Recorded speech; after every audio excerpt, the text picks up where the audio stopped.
ಕಿತ್ತಂಡೂರು ವೆಂಕಟರಾಮರವರ ಸಾರಥ್ಯದಲ್ಲಿ ನಡೆಯುತ್ತಿರುವ punch TV Kannada ನ್ಯೂಸ್ಗೆ ಸ್ವಾಗತ. ಡಿಎಸ್ಎಸ್ ಪರಿವರ್ತನವಾದ ಸಂಘಟನೆಯ ನೇತೃತ್ವದಲ್ಲಿ ಟೇಕಲ್ನಲ್ಲಿ ಕೊರೆಗಾಂವ್ ಚಳುವಳಿಯ ವಿಜಯೋತ್ಸವ ಸಂಭ್ರಮ. ಡಿಎಸ್ಎಸ್ ಪರಿವರ್ತನವಾದ ಸಂಘಟನೆ ನೇತೃತ್ವದಲ್ಲಿ ಕೋಲಾರ ಜಿಲ್ಲೆ ಮಾಲೂರು ತಾಲೂಕು ಟೇಕಲ್ನಲ್ಲಿ ಮಹಾಮಾನವತಾವಾದಿ ಸಂವಿಧಾನ ಶಿಲ್ಪಿ ಡಾಕ್ಟರ್ BR ಅಂಬೇಡ್ಕರ್ ಅವರ ಭಾವಚಿತ್ರದೊಂದಿಗೆ ಕಾರ್ಯಕರ್ತರು ಮೆರವಣಿಗೆ, ತಮಟೆ, ನೃತ್ಯದೊಂದಿಗೆ ಘೋಷಣೆಗಳನ್ನು ಕೂಗುತ್ತಾ ಬಿಳಿ ಶರ್ಟು, ನೀಲಿ ಪ್ಯಾಂಟ್ ಅನ್ನು ಧರಿಸಿ ಮೆರವಣಿಗೆ ನಡೆಸಿದರು. ಕೋಲಾರ ಮಾಲೂರು ಮುಖ್ಯ ರಸ್ತೆ ಸರ್ಕಲ್ನಲ್ಲಿ ಬಹಿರಂಗ ಸಭೆಯನ್ನು ನಡೆಸಲಾಯಿತು. ಇನ್ನು ಈ ಬಹಿರಂಗ ಸಭೆಯಲ್ಲಿ ಪ್ರೊಫೆಸರ್ ನಾರಾಯಣಸ್ವಾಮಿ, ದೊಡ್ಡಮಲೆ ಊರುಗೋಲು ನಾರಾಯಣಪ್ಪ, ಹುಣಸಿಕೋಟೆ AK ವೆಂಕಟೇಶ್, ಅಹಿಂದ ಸಂಘಟನೆ ರಾಜ್ಯ ಸಂಘಟನಾ ಅಧ್ಯಕ್ಷರಾದ ಶೋಭಾ, ಮಂಜುನಾಥ್, ಕೊಂಡಶೆಟ್ಟಳ್ಳಿ ರಾಜಣ್ಣ, ಮುನಿಕೃಷ್ಣಪ್ಪ, ಮನೋಹರ್, ನಾರಾಯಣಸ್ವಾಮಿ, AD ಕಾಲೋನಿ, ಮಾಕಾರಳ್ಳಿ, ಕಲಾವಿದರಾದ ದೊಡ್ಡಮಲೆ ರವಿ ರವರಿಂದ ಕ್ರಾಂತಿ ಗೀತೆಗಳನ್ನು ಏರ್ಪಡಿಸಲಾಗಿತ್ತು. ಡಿಎಸ್ಎಸ್ ಪರಿವರ್ತನವಾದ ಸಂಘಟನೆಯ ಖಜಾನ್ಸಿ Tekal Ramanna. Kittandur Venkataram, punch TV news, Kolar. ಮೆರವಣಿಗೆ ಬಂದು ಅವರ ವಿಚಾರಧಾರೆಯನ್ನ ಮೆಲುಕುವಾಗುವಂತಹ ಒಂದು ಸಂದರ್ಭ ಇದೆ. ನಾವೆಲ್ಲ ಕೂಡ ಜನವರಿ 1 ಅಂದ್ರೆ ಹೊಸ ವರ್ಷದ ಸಂಭ್ರಮ ಅಂತ ಬೀಗ್ತೀವಿ. ಆದರೆ ಅದಲ್ಲ. ಭೀಮ ಬಂಧುಗಳು, ದಲಿತ ಬಂಧುಗಳು, ಶೋಷಿತ ವರ್ಗಗಳು, ಹಿಂದುಳಿದ ವರ್ಗಗಳು, ಮಹಿಳೆಯರು, ಅಲ್ಪಸಂಖ್ಯಾತರು ಎಲ್ಲರೂ ಕೂಡ ನಾವು ಇತಿಹಾಸವನ್ನ ಎಣಿಕೆ ನೋಡಬೇಕಾಗಿದೆ. ಇತಿಹಾಸವನ್ನ ಎಣಿಕೆ ನೋಡಿದಾಗ ನಮಗೆ ಗೋಚರಿಸ್ತಕ್ಕಂಥದ್ದು ಭೀಮ ಕೋರೆಗಾಂವ್. ಇದು ಯಾರಿಗೂ ಗೊತ್ತಿಲ್ಲ. ರಾಮಾಯಣ ಗೊತ್ತಿದೆ, ಮಹಾಭಾರತ ಗೊತ್ತಿದೆ, ಉಪನಿಷತ್ ಗೊತ್ತಿದೆ, ಭಗವದ್ಗೀತೆ ಗೊತ್ತಿದೆ, ಪಂಚಾಂಗ ಗೊತ್ತಿದೆ. ಇದು ಯಾರಿಗೂ ಗೊತ್ತಿಲ್ಲ. ಯಾಕೆಂದ್ರೆ ನಾವೆಲ್ಲ ಕೂಡ ಡೈವರ್ಟ್ ಆಗ್ಬಿಟ್ಟಿದ್ದೀವಿ. ಸೊ ಹೀಗಾಗಿ ಬಾಬಾ ಸಾಹೇಬ್ ಅಂಬೇಡ್ಕರ್ ಅವರು ನಮ್ಮ ಇತಿಹಾಸವನ್ನು ಮತ್ತೊಮ್ಮೆ ನಮಗೆ ಪರಿಚಯ ಮಾಡಿಕೊಟ್ಟಿದ್ದಾರೆ. ಹಾಗಾಗಿ ಇವತ್ತು ದೇಶದ ಮೂಲೆ ಮೂಲೆಗಳಲ್ಲೂ ಕೂಡ ಹೊಸ ವರ್ಷದ ಆಚರಣೆಗೆ ಬದಲಾಗಿ ಭೀಮ ಕೋರೆಗಾಂವ್ ವಿಜಯೋತ್ಸವವನ್ನು ನಾವು ಆಚರಣೆ ಮಾಡ್ತಾ ಇದ್ದೇವೆ. ಏನು ಭೀಮ ಕೋರೆಗಾಂವ್, ಅದ್ರ ವಿಜಯೋತ್ಸವ ಅಂದ್ರೆ ಏನು ಅನ್ನೋದು ನಮ್ಮ ಮುಂದಿರ್ತಕ್ಕಂಥ ಪ್ರಶ್ನೆ. 1818ರಲ್ಲಿ ಪುಣೆಗೆ 27 ಕಿಲೋಮೀಟರ್ ದೂರದಲ್ಲಿರ್ತಕ್ಕಂತಹ ಪುಣೆ ಜಿಲ್ಲೆ. ಪುಣೆ ಅಂದ್ರೆ ಬಾಬಾ ಸಾಹೇಬ್ರ ಒಂದು ಇತಿಹಾಸದಲ್ಲಿ, ದಲಿತರ ಇತಿಹಾಸದಲ್ಲಿ ಮರೆದಿರ್ತಕ್ಕಂಥ ಒಂದು ಬೆಟ್ಟ, ಅದು ಮರೆದಿರ್ತಕ್ಕಂಥ ಒಂದು ಐತಿಹಾಸಿಕ ಸ್ಥಳ ಪುಣೆ. ಇವತ್ತು ನಾವೆಲ್ಲ ಕೂಡ ಬಹಳ ಅತ್ಯುತ್ತಮವಾಗಿದ್ದೀವಿ. ಅಂದ್ರೆ ಆರ್ಥಿಕವಾಗಿ, ಶೈಕ್ಷಣಿಕವಾಗಿ, ಸಾಂಸ್ಕೃತಿಕವಾಗಿ ಮೀಸಲಾತಿಯ ಸೌಲಭ್ಯ ಪಡೆದವೆಲ್ಲ ಇವತ್ತು ಸಫಲರಾಗಿದ್ದೀವಿ. ಅಂದ್ರೆ ಪುಣೆ ಒಪ್ಪಂದ 1937ರಲ್ಲಿ ಬಾಬಾ ಸಾಹೇಬ್ ಮತ್ತು ಗಾಂಧೀಜಿಯವರ ಮಧ್ಯೆ ನಡೆದಂತ ಒಂದು ಒಪ್ಪಂದ, ಅದನ್ನ ಪೂರ್ಣ ಒಡಂಬಡಿಕೆ ಅಂತೀವಿ.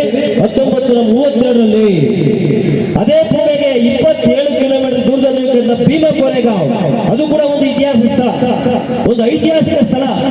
ದಲಿತರ ಚರಿತ್ರೆಯಲ್ಲಿ ಸುವರ್ಣಾಕ್ಷರಗಳಲ್ಲಿ ಬರೆದಿರ್ತಕ್ಕಂಥ ಭೀಮ ಕೋರೆಗಾಂವ್.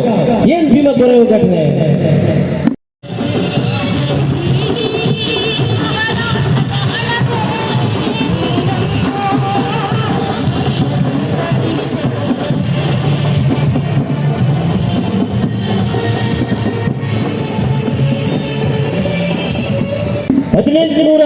ರಲ್ಲಿ ನಮ್ಮ ಇಡೀ ದೇಶವನ್ನ ಅಥವಾ ಮಹಾರಾಷ್ಟ್ರವನ್ನ ಪೇಶ್ವೆಗಳು ಆಳ್ವಿಕೆ ಮಾಡ್ತಿದ್ರು, ಮತಾಂತರ ಆಳ್ವಿಕೆ ಮಾಡ್ತಿದ್ರು, ಮತೀಯವಾದಿಗಳು ಆಳ್ವಿಕೆ ಮಾಡ್ತಿದ್ರು ಪೇಶ್ವೆಗಳು. ಮರಾಠರು ಶಿವಾಜಿಯ ಒಂದು ಸಂದರ್ಭದಲ್ಲಿ ಪೇಶ್ವೆಗಳು ಆಳ್ವಿಕೆ ಮಾಡ್ತಾ ಇದ್ರು. ಅಲ್ಲಿ ತುಂಬಾ ಅಸ್ಪೃಶ್ಯತೆ, ಬಹಳ ಒಂದು ಅಂಧಕಾರ, ಬಹಳ ನಿಕೃಷ್ಟವಾದಂತ ಪರಿಸ್ಥಿತಿ.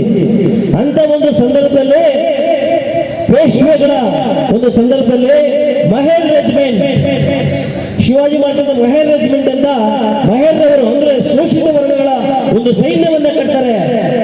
ಆ ಸೈನ್ಯ ಮಹೇರ್ ರೆಜಿಮೆಂಟ್ ಅಂತ ಕರೀತಾರೆ. ಈಗಲೂ ಕೂಡ ಬ್ರಿಟಿಷ್ ಆಳ್ವಿಕೆಯಲ್ಲಿ ಮಹೇರ್ ರೆಜಿಮೆಂಟ್ ಕಂಟಿನ್ಯೂ ಆಗ್ತಾ ಇದೆ. ಆ ಮಹೇರ್ ರೆಜಿಮೆಂಟ್ ನ ಒಂದು ಸಂದರ್ಭದಲ್ಲಿ ಪೇಶ್ವೆಗಳು ಸುಮಾರು 28,000 ಸೈನಿಕರು, ಪೇಶ್ವೆಗಳ 28,000 ಸೈನಿಕರನ್ನ ಕೇವಲ ಒಂದು 500 ಜನ, 200-300-500 ಜನ ಮಹೇರ್ ರೆಜಿಮೆಂಟ್ ನವರು ಹಿಮ್ಮೆಟ್ಟಿಸಿ ಅವ್ರನ್ನ ರಕ್ತಪಾತ ಮಾಡಿ ಓಡಿಸ್ಬಿಟ್ಟಾರೆ. 28,000 ಜನ, 28,000 ಜನ ಎಲ್ಲಿ ಮತ್ತು 500 ಜನ ಮಹೇರ್ ರೆಜಿಮೆಂಟ್ ನ ಜನ ಎಲ್ಲಿ? ಭೀಮಬಲದೊಂದಿಗೆ ಭೀಮಾ ನದಿ ತೀರದ ತೀರದಲ್ಲಿ ಮಹಾರಾಷ್ಟ್ರದ ಭೀಮಾ ನದಿ ತೀರದಲ್ಲಿರ್ತಕ್ಕಂಥ ಕೊರೆಗಾಂವ್ ಅನ್ನೋದು ಇವತ್ತು ಜಗತ್ತಿನ ಮೂಲೆ ಮೂಲೆಗೂ ಸಂಚಲನ ಮೂಡಿಸ್ತಕ್ಕಂಥ ಒಂದು ಐತಿಹಾಸಿಕ ಸ್ಥಳ ಭೀಮಾ ಕೊರೆಗಾಂವ್. ನಾವೆಲ್ಲ ಕೂಡ ಇವತ್ತು ಭೀಮಾ ಕೊರೆಗಾಂವ್ ನೆಪದಲ್ಲಿ, ಭೀಮಾ ಕೊರೆಗಾಂವ್ ವಿಜಯೋತ್ಸವದ ನೆಪದಲ್ಲಿ ಎಲ್ಲರೂ ಕೂಡ ಒಗ್ಗಟ್ಟಾಗಿ ನಮ್ಮ ಬಾಬಾ ಸಾಹೇಬ್ ಅಂಬೇಡ್ಕರ್ ಕೊಟ್ಟಂತಹ ಸಂವಿಧಾನವನ್ನು ನಾವು ಉಳಿಸ್ಕೋಬೇಕಾಗತ್ತೆ, ನಮ್ಮ ತನವನ್ನು ನಾವು ಉಳಿಸ್ಕೋಬೇಕಾಗತ್ತೆ.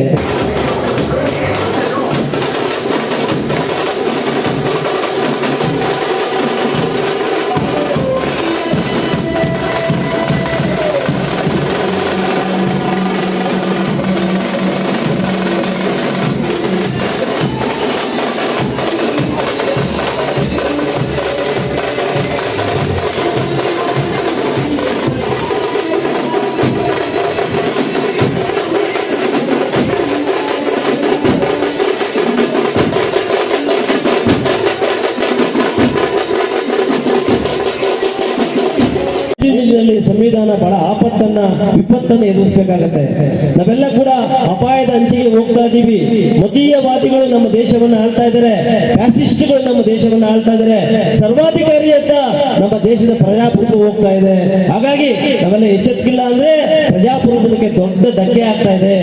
ನಾವೆಲ್ಲ ಕೂಡ ನಮ್ಮ ಮನಸ್ಸುಗಳಲ್ಲಿ, ನಮ್ಮ ಮನಗಳಲ್ಲಿ ಮತೀಯತೆಯನ್ನು ಬಿತ್ತಾ ಇದ್ದಾರೆ, ಧರ್ಮವನ್ನು ಬಿತ್ತಾ ಇದ್ದಾರೆ, ಮತಾಂಧತೆಯನ್ನು ಬಿತ್ತಾ ಇದ್ದಾರೆ. ನಾವೆಲ್ಲ ಕೂಡ ಬಾಬಾ ಸಾಹೇಬ್ ಅಂಬೇಡ್ಕರ್ ಅವರ ಸಂವಿಧಾನವನ್ನು ಓದೋದು ಬದಲಾಗಿ ಭಗವದ್ಗೀತೆ ಓದ್ತೀವಿ, ಮತ್ತೆ ಇನ್ಯಾವುದೋ ಬೇರೆ ಬೇರೆ ಒಂದು ದೇವರುಗಳ ಇದನ್ನ ಪಠಣ ಮಾಡ್ತಾ ಕೂತಿರ್ತೀವಿ. ಅದು ವೈಚಾರಿಕತೆ ಅಲ್ಲ. ನಾವೆಲ್ಲ ಕೂಡ ವಿಚಾರವಂತರಾಗಬೇಕು.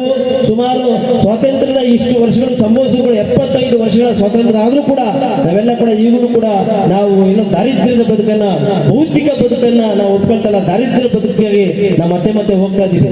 ಸೊ ಹಾಗಾಗಿ ಈಗ ನಮ್ಮ ಮಾಲೂರು ತಾಲೂಕು ಅಥವಾ ಟೇಕಲ್ ಹೋಬಳಿ ಇದೆಯಲ್ಲ, ಇಡೀ ದಲಿತ ಚಳವಳಿಗಳಿಗೆ ಒಂದು ಹುಟ್ಟನ್ನ ಕೊಟ್ಟಂತ ಒಂದು ಜಾಗ ಇದೆ, ಈ ಸ್ಥಳ ಇದೆ. ನಾವು 70ರ ದಶಕದಲ್ಲಿ ನಮ್ಮ ಸ್ನೇಹಿತರಾದಂತಹ ಒಡನಾಡಿ 40 ವರ್ಷಗಳ 50 ವರ್ಷಗಳ ಒಡನಾಡಿಯಾದಂತ AK ವೆಂಕಟೇಶ್ವರ ಅವರ ನಿವೃತ್ತ ಶಿಕ್ಷಕರು, ನಮ್ಮ ಶ್ರೀನಿವಾಸ್ ಅವರು, ವೆಂಕಟಪ್ಪ ಅವರು, ಮತ್ತೆ ಎಲ್ಲ ರಾಮಣ್ಣ ಅವರು, ಎಲ್ಲ ಮುಖಂಡರು, ಸೊ ಎಲ್ಲರೂ ಸೇರಿ ಈ 1979ರಲ್ಲಿ ಇಲ್ಲಿ ಇಡೀ ದೇಶ, ಇಡೀ ವಿಶ್ವ ನೋಡ್ತಕ್ಕಂಥ ಒಂದು ಚರಿತ್ರೆಯಲ್ಲಿ ನಡೆದಿತ್ತು. ಹಾಗಾಗಿ ಟೇಕಲ್ಲು ವಿಶ್ವದ ಚರಿತ್ರೆಯಲ್ಲಿ ನಡೆದಾದಂತ ಒಂದು ಸ್ಥಳ ಇದು, ಐತಿಹಾಸಿಕ ಸ್ಥಳ. ಯಾಕೆಂದ್ರೆ ಕರ್ನಾಟಕದ ದಲಿತ ಚಳುವಳಿಗಳಿಗೆ ಒಂದು ಹುಟ್ಟನ್ನ ಕೊಟ್ಟಂತ ಸ್ಥಳ ಇದು. ಕರ್ನಾಟಕದ ಎಲ್ಲ ದಲಿತ ನಾಯಕರು ಟೇಕಲ್ಗೆ ಬಂದಿದ್ದಾರೆ. ಕರ್ನಾಟಕದ ಎಲ್ಲ ದಲಿತ ನಾಯಕರು ಟೇಕಲ್ನಿಂದ, ಮಾಲೂರಿನಿಂದ ವಿಧಾನಸೌಧಕ್ಕೆ ಜಾಥಾ ಹೋಗಿದ್ವಿ 1979ರಲ್ಲಿ.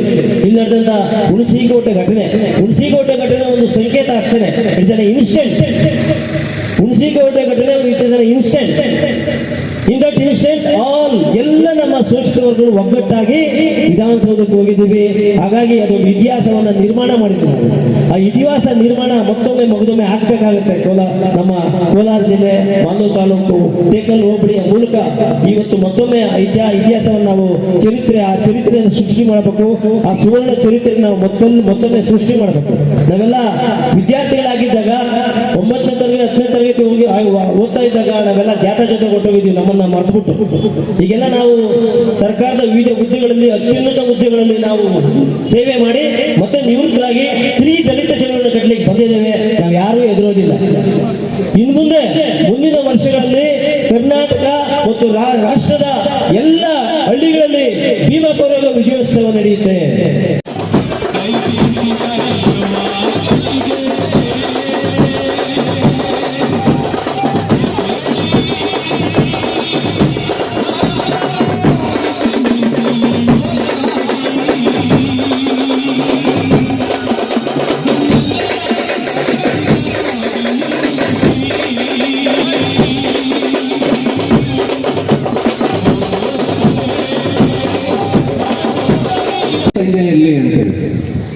ಆದ್ರೆ ರಾತ್ರಿ 9 ಗಂಟೆಗೆ ಶುರುವಾಗಿರ್ತಕ್ಕಂಥ ಒಂದು ಯುದ್ಧ ಬೆಳಗ್ಗೆ 9 ಗಂಟೆಗೆ ಮುಕ್ತಾಯ ಆಗಿರ್ತದೆ. ಪೇಶ್ವೆಗಳು ಯಾರು ಇರಲ್ಲ ಅಲ್ಲಿ. ಕೆಲವರು ಸತ್ತೋಗಿರ್ತಾರೆ, ಕೆಲವರು ಪರಾರಿಯಾಗಿರ್ತಾರೆ. ಯಾರೀ ಪೇಶ್ವೆಗಳು? ಶೂದ್ರ ದೊರೆ ಶಿವಾಜಿ ಮಹಾರಾಜ ನಮಗೆಲ್ಲ ಗೊತ್ತಿದೆ. ಸಮಾನತೆ ಹರಿಕಾರರವರು ಅವರ ಆಡಳಿತವನ್ನ ಕಸ್ಕೊಂಡು ಅವ್ರಿಗೆ ಮೋಸ ಮಾಡಿ ಕುತಂತ್ರದಿಂದ ಎರಡನೇ ಬಾಜಿರಾವ್ ಸಿಂಹಾಸನವನ್ನು ಹೇರ್ತಾರೆ. ಆಗ ನಿಜವಾಗಿರ್ತಕ್ಕಂಥ ಮನುಷ್ಯ ಧರ್ಮಶಾಸ್ತ್ರ ಆಚರಣೆಗೆ ಶುರುವಾಗ್ತದೆ. ಮನುಧರ್ಮಶಾಸ್ತ್ರ ಅಂದ್ರೆ ಗೊತ್ತಿದೆ, ಅದು ಅಸಮಾನತೆ, ಜಾತಿ ಪದ್ಧತಿ, ಅಸ್ಪೃಶ್ಯತೆ ಇವುಗಳನ್ನ ಜಾಸ್ತಿ ಪೋಷಣೆ ಮಾಡ್ತಾರೆ ಬಾಜಿರಾವ್ ಕಾಲದಿಂದ ಹಿಡ್ಕೊಂಡು ಪೇಶ್ವೆಗಳು, ಮನುವಾದಿಗಳು. ತುಂಬಾ ಸಲ ಮಹಾರ್ ಜನಾಂಗ ಅಂದ್ರೆ ಮಹಾರಾಷ್ಟ್ರದ ಮೂಲ ನಿವಾಸಿಗಳು, ಕರ್ನಾಟಕದಲ್ಲಿ ಆದಿ ಕರ್ನಾಟಕ ಹೇಗೆ ಮೂಲ ನಿವಾಸಿಗಳಾಗ್ತಾರೋ, ಆಂಧ್ರದಲ್ಲಿ ಆದಿ ದ್ರಾವಿಡರು ಹೇಗೆ ಮೂಲ ನಿವಾಸಿಗಳಾಗ್ತಾರೋ, ತಮಿಳುನಾಡಿನಲ್ಲಿ ಆದಿ ದ್ರಾವಿಡರು ಹೇಗೆ ಮೂಲ ನಿವಾಸಿಗಳಾಗ್ತಾರೋ, ಹಾಗೆ ಮಹಾರಾಷ್ಟ್ರದಲ್ಲಿ ಮಹಾರ್ ಜನಾಂಗ ಮೂಲ ನಿವಾಸಿಗಳು. ನಾವೆಲ್ಲರೂ ಕೂಡ ಈ ದೇಶದ ಮೂಲ ನಿವಾಸಿಗಳು. ಈ ನೆಲ, ಈ ದೇಶ ನಮ್ಮದು. ಈ ದೇಶವನ್ನು ಆಳ್ತಕ್ಕಂಥ ಯೋಗ್ಯತೆ ಇರ್ತಕ್ಕಂಥವರು ನಾವು. ಯಾವಾಗಲೂ ಕೂಡ ಬಾಬಾ ಸಾಹೇಬ್ ಅಂಬೇಡ್ಕರ್ ಅವರ ವಿಚಾರಗಳು ಪ್ರಚಾರ ಆಗಬೇಕು. ಪ್ರಚಾರಗಳು ದೇಶವನ್ನ ಆಳ್ಬೇಕು, ಆ ದೇಶವನ್ನ ನಾವು ಆಳ್ಬೇಕು. ಇದು ಬಾಬಾ ಸಾಹೇಬ್ ಅಂಬೇಡ್ಕರ್ ಅವರ ಕನಸು. ಹಾಗಾದ್ರೆ ಇವತ್ತೇನಿದೆ ವಿಶೇಷ? ಬಲಾಢ್ಯರಿಗೆ, ಶ್ರೀಮಂತರಿಗೆ ಹೊಸ ವರ್ಷದ ವಿಶೇಷ ಕುಡಿದು ಕುಪ್ಪಳಿಸಿ ಮಜಾ ಮಾಡಿ ಕೇಕ್ ಕಟ್ ಮಾಡಿ ತಿನ್ಕೊಂಡು ಎಲ್ಲರಿಗೂ ವಿಶ್ ಮಾಡಿ ಇವತ್ತು ಎಂಜಾಯ್ ಮಾಡ್ತಾರೆ. ಆದರೆ ಈ ದೇಶದ ಸ್ವಾಭಿಮಾನಿ ದಲಿತರಿಗೆ ಒಂದು ವಿಶೇಷ ಇದೆ. ಒಂದು ಭೀಮಾ ತೀರದ ಕೋರೆಗಾಂ ವಿಜಯ ಸ್ತಂಭಕ್ಕೆ ನಮಿಸಬೇಕು ಹೋಗಿ ಈ ದೇಶದ ಪ್ರತಿಯೊಬ್ಬ ಸ್ವಾಭಿಮಾನ ಇರ್ತಕ್ಕಂಥ ದಲಿತರು. ಇನ್ನೊಂದು ಭೀಮಾ ಕೋರೆಗಾಂಗೆ ಸಂಬಂಧಪಟ್ಟ ಯಾವುದಾದ್ರೂ ಒಂದು ಕಾರ್ಯಕ್ರಮದಲ್ಲಿ ಭಾಗವಹಿಸಿ ನಾವು ಪುನೀತರಾಗಬೇಕು. ಅಂತಹ ಕೆಲಸವನ್ನ ಇವತ್ತು ಟೇಕಲ್ ಭಾಗದ ದಲಿತ ಮುಖಂಡರು ಈ ಕಾರ್ಯಕ್ರಮವನ್ನು ಆಯೋಜನೆ ಮಾಡಿರ್ತಕ್ಕಂಥದ್ದು ನಿಜವಾಗ್ಲೂ ಕೂಡ ಖುಷಿ ಪಡ್ತಕ್ಕಂಥ ವಿಚಾರ.